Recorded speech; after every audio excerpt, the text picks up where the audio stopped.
Aujourd'hui, je voulais vous parler des terreurs nocturnes. Je ne sais pas si vous en avez déjà entendu parler, en tout cas chez les bébés. Hier, c'était la première fois que Léane et Alessio, les deux en même temps, nous ont fait des terreurs nocturnes.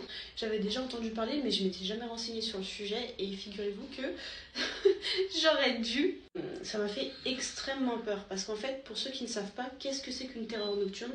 En fait, c'est le bébé qui va se mettre au beau milieu de la nuit à hurler, crier, pleurer. Il est juste inconsolable, tendu, il va vous repousser, il a les yeux ouverts, mais en fait c'est comme si vous faites ça devant ses yeux sont ouverts mais il ne calcule rien parce qu'en fait il dort. Donc ça me faisait peur parce que je me disais mais qu'est-ce qu'il a, je le regarde et tout, il me regarde pas, il réagit pas. Je ne comprenais pas en fait ce que c'était jusqu'à ce que j'aille me renseigner sur internet et vous pouvez pas vous tromper, les signes ils sont tellement devant vos yeux quoi, vous pouvez pas vous tromper. Je pense que le fait qu'ils aient le même rythme tous les deux en ce moment, c'est pour ça qu'ils l'ont fait au même moment, parce que hier je sais qu'à la crèche ils ont pas fait une sieste super longue, enfin 1 heure pour moi c'est pas assez long pour eux parce que je les ai tous les jours à la maison et moi en général je leur fais faire une sieste de 3 heures. Et ensuite quand on est allé les chercher le soir à la crèche, je sentais dans la voiture, déjà ils se sont endormis mais on devait aller faire des courses donc ça les a coupés dans leur sommeil et je pense qu'en fait ils étaient juste KO.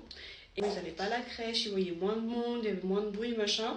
Je pense que du coup, ça a joué sur leur sommeil. Yann m'a fait une crise 3 fois une crise de 20 minutes, mais vous pouvez absolument rien faire, hein, je vous explique, vous êtes impuissant. Allez, laissez-le dans le lit, restez à côté, chantez-lui des chansons, mais surtout ne pas le brusquer parce qu'en fait, il peut avoir encore plus peur au moment où il va se réveiller. On a dû gérer ça hier soir, c'était intéressant.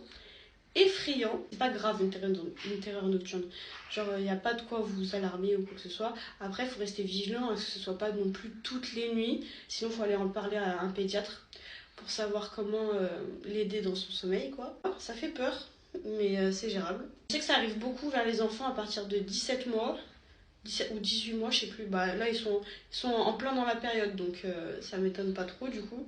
Et vous voyez là il est encore tout fatigué, il est 11 h du matin, il est sur moi et tout, besoin d'être rassuré. Et voilà, c'était ça mon petit épisode de hier soir. Si ça vous est déjà arrivé, n'hésitez pas à commenter, à partager vos petites astuces. Mais en tout cas, moi je sais que vraiment, le prendre dans ses bras ça sert à rien. Et c'est hyper dur quand tu vois ton bébé pleurer, on dirait qu'il a mal, qu'il est pas bien. Le laisser comme ça dans son lit, mais en vrai c'est ce qu'il y a de mieux pour lui. Donc par contre il faut surveiller, bien sûr. En plus les miens ils sont un petit peu malades, donc quand il tousse ou quoi et qu'il est allongé, qu'il s'étouffe, ça me fait trop peur. Donc je mets un coussin pour le surélever et qu'il puisse se rendormir. Mais enfin bref, voilà. Je vous fais des bisous.